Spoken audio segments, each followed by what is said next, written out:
Imagine waking up and realizing someone has been sneaking into your house every night and taking exactly £2 from your wallet. You wouldn't notice it for a day. You might not even notice it for a week. But over a year, that person has walked off with over £700. In 2025, that thief isn't a person, it's your smartphone. It's your one-click convenience. It's what I call the invisible leaks. Most of us focus on the big bills like the rent, the mortgage, or the car payment. But it's rarely the big bills that sink the ship. It's the thousands of tiny holes we don't even see. Today, we are conducting a full-scale investigation at the finance pit stop. We are going to find those leaks, plug them, and get that money back into your pocket. Let's start with the most common and perhaps the sneakiest leak in your finances, the convenience tax. It's the invisible surcharge you pay for speed and ease, and it quietly drains your bank account every single day. Every time you order a coffee on an app or pay for delivery because you don't have time to walk 10 minutes, you are paying a 20 to 30% premium on your life. It feels small in the moment, but these costs compound aggressively. I remember looking at my bank statement last year and seeing a charge for £9.99 for a fitness app I'd downloaded during a fleeting New Year, New Me phase. I hadn't opened the app in 7 months. That's a zombie subscription. It's dead, but it's still eating your money. I realized I was paying nearly £120 a year for literally nothing. That's a weekend trip, a fancy meal out, or a solid boost to my savings, just gone. My grandmother used to say, "A penny saved is more than a penny earned, because you've already paid the tax on the money in your pocket." She never paid for convenience, because she understood that convenience is a product, a luxury sold to people who haven't mastered their time. To truly plug this leak, you need to perform a digital detox on your bank feed. Scroll back through 90 days of transactions. If you see a recurring payment for a service you haven't used in the last 30 days, cancel it immediately. Even if you think you might use it someday, cancel it now. You can always sign up again, but you can never get those £10 notes back once they've left the building.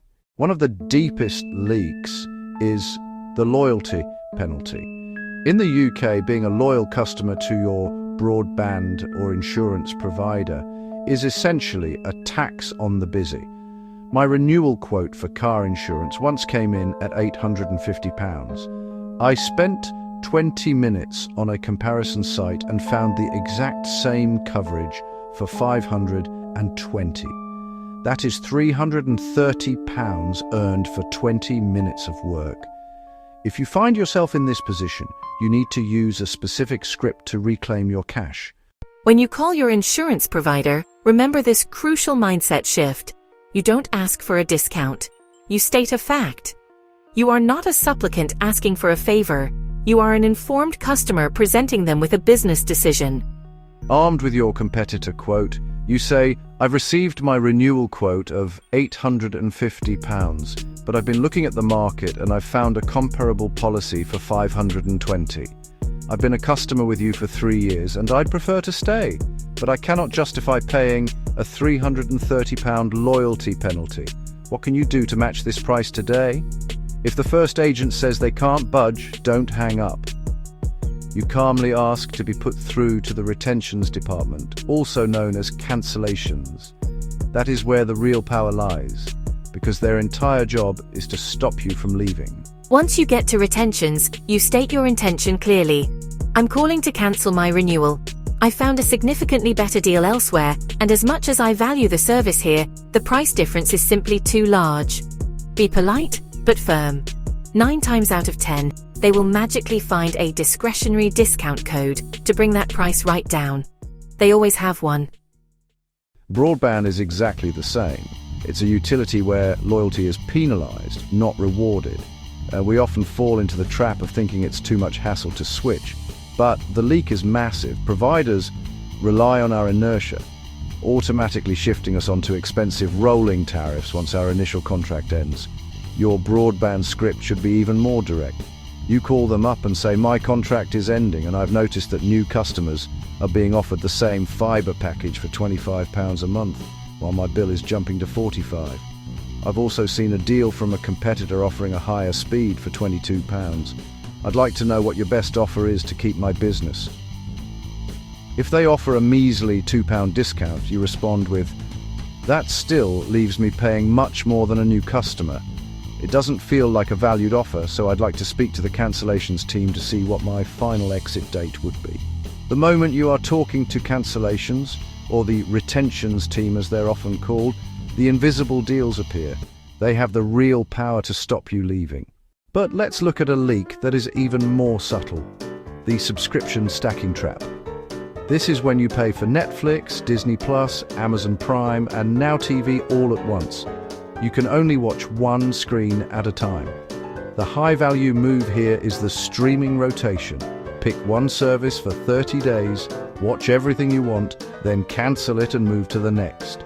By rotating your subscriptions instead of stacking them, you can save upwards of £400 a year without missing a single show. Grandma understood that even when your house is off, it's on. Vampire energy from standby appliances can cost the average UK household up to £147 a year. She would never dream of leaving a light on in an empty room. She called it burning money. She used to walk around the house at night, unplugging the toaster and the kettle. We used to laugh, but she was the one with the holiday fund at the end of the year. Another invisible leak is the supermarket psychology. Retailers spend millions on floor plans designed to make you spend more.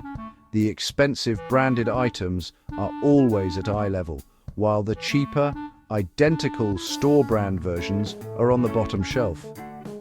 Grandma called this the kneel for a deal. If you aren't bending down to look at the bottom shelf, you're overpaying by at least 30% on every grocery shop. Then there is the sale fallacy. Buying something you don't need just because it's on sale isn't saving money, it's spending it. I once bought a high-end espresso machine because it was half price. I saved £200, or so I told myself. But I already had a kettle and a jar of coffee. I didn't save £200.